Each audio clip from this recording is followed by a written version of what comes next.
A long, long time ago, there lived a man named Jacob. He had 12 sons, but his favorite son was named Joseph. Jacob loved Joseph more than all the others. He wanted to give Joseph a very special gift to show his love. So Jacob made Joseph a beautiful coat. It was not just any coat. This coat was bright and wonderful, woven with all the colors of the rainbow. When Joseph put it on, he felt so special and loved by his father. He would wear it everywhere, feeling the soft fabric and admiring the vibrant red, blue, green, and yellow threads that made it so unique. It was a constant, colorful reminder of his father's deep affection for him. Joseph's 11 older brothers saw the amazing coat. They also saw how their father, Jacob, always smiled a little brighter when Joseph was around. This made them feel very jealous inside. Their hearts grew heavy with envy because they wished their father loved them that much too. They didn't get a special coat of many colors. When they looked at Joseph, all they could see was the bright, beautiful coat, and it made them feel angry and left out. Their jealousy was like a dark cloud that followed them whenever their younger brother was near, whispering mean thoughts into their ears and making it hard for them to feel any kindness toward him. To make things even worse, Joseph started having strange and powerful dreams. He decided to tell his brothers all about them. In one dream, he told them, "We were all in the field, tying up bundles of wheat. Suddenly, my bundle stood up tall, and all of your bundles gathered around and bowed down to mine."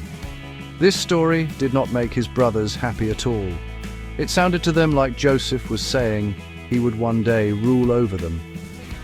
The idea made their already jealous hearts burn with even more frustration. They thought he was boastful and arrogant, not understanding that the dreams were messages from a higher power. A little while later, Joseph had another amazing dream. This time he saw the sun, the moon, and 11 stars all bowing down to him. He excitedly shared this dream with his brothers and his father. When his brothers heard this, they grew angrier than ever before. "You really think that we, and even our mother and father, will bow down to you?" they asked, their voices filled with scorn. Even Jacob, who loved Joseph so much, wondered about these dreams. The colorful coat and the grand dreams created a deep rift between Joseph and his brothers, a growing storm of jealousy that was about to change all of their lives forever. One day, Jacob sent Joseph to check on his older brothers. They were far away from home, taking care of the family's sheep. Joseph put on his colorful coat and started his long walk. When his brothers saw him coming from a distance, their jealousy boiled over into a terrible plan. "Here comes the dreamer," they sneered to one another. "Let's get rid of him."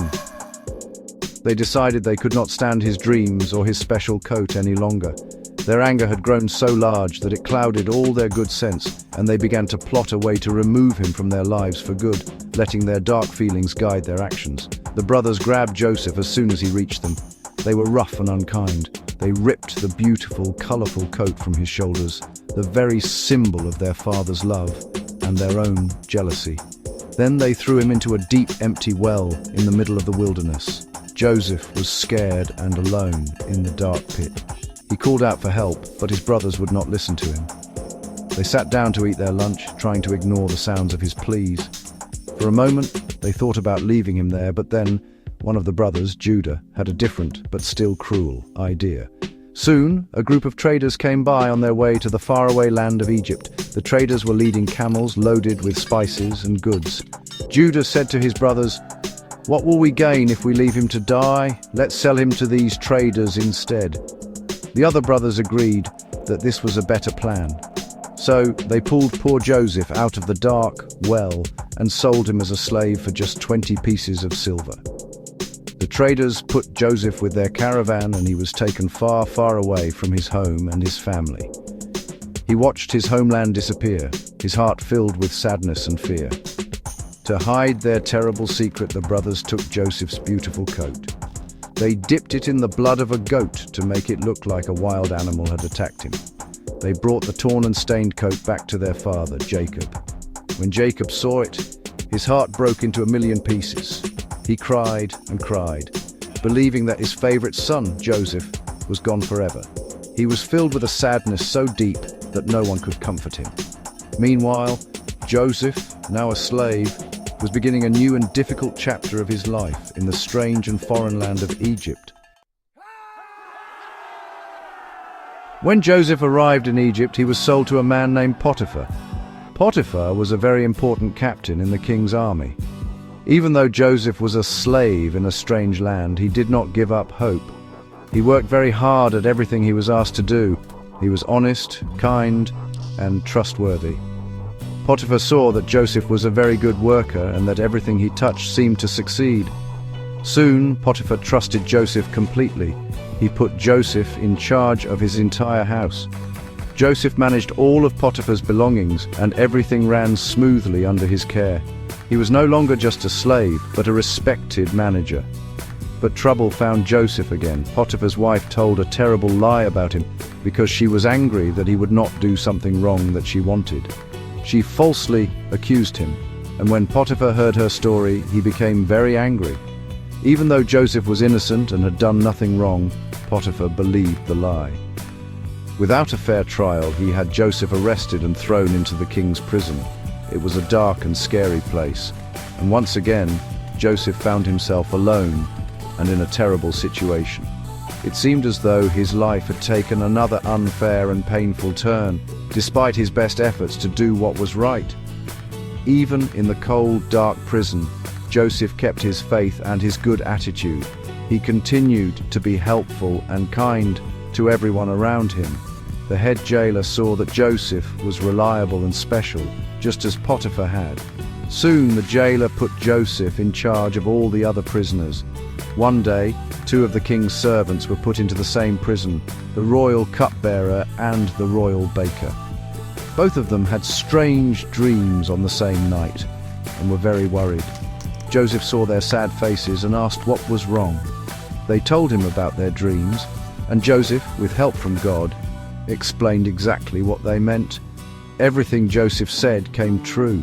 Just as he had explained from the dream, the cupbearer was set free and given his old job back, serving the king, whose title was Pharaoh.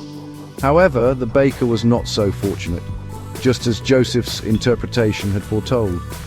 Joseph had asked the cupbearer, "When you are free, please remember me and tell Pharaoh about me so I can get out of this prison." But the cupbearer was so happy to be free that he completely forgot all about Joseph. For 2 more long years, Joseph waited patiently in prison, never losing hope that one day he would be free again. One night, Pharaoh, the great king of all Egypt, had 2 very strange and troubling dreams. No one in his entire kingdom, not his wise men or magicians, could tell him what the dreams meant. This was when the royal cupbearer finally remembered the young man in prison who had explained his dream so perfectly. He told Pharaoh all about Joseph. Immediately, Pharaoh sent for Joseph to be brought from the prison to the palace. Joseph stood before the most powerful man in the land, ready to help. Pharaoh described his dreams of 7 fat cows being eaten by 7 skinny cows, and 7 healthy ears of grain being swallowed by 7 thin ears. Joseph listened carefully and then told Pharaoh what the dreams meant. "God is showing you what will happen," Joseph explained. "There will be 7 years of great harvest, with more than enough food for everyone in Egypt. But after those 7 years, there will be 7 years of terrible famine, with no food at all." Joseph then gave Pharaoh some wise advice. He suggested that Pharaoh choose a smart leader to collect and save extra food during the good years. This way, Egypt would have enough food to survive during the bad years of famine. Pharaoh was so impressed with Joseph's wisdom that he knew Joseph was the perfect person for the job. Pharaoh declared, "Since God has shown you all this, there is no one as wise as you. I will put you in charge of my entire palace and all of Egypt." In a single day, Joseph went from being a prisoner to being the second most powerful leader in the land. He was given fine clothes, a gold chain, and a chariot. For the next 7 years, Joseph worked hard, traveling all over Egypt and gathering huge amounts of grain. He stored it all away in giant storehouses, preparing for the famine just as the dream had predicted. He was no longer a boy with dreams, but a man making them come true for an entire nation. When the 7 years of famine finally came, it was very bad. People were hungry everywhere, but thanks to Joseph there was plenty of food in Egypt. The famine was so widespread that people from other countries came to Egypt to buy grain. Among those who came were Joseph's own brothers, the same ones who had sold him into slavery so many years ago. They did not recognize him as the powerful Egyptian leader. But Joseph knew who they were. After testing their hearts to see if they had changed, he finally revealed his identity. Instead of being angry, Joseph forgave them completely, saying, "You meant to harm me, but God used it for good, to save many lives." He brought his entire family to Egypt, gave them food and land, and saved them all.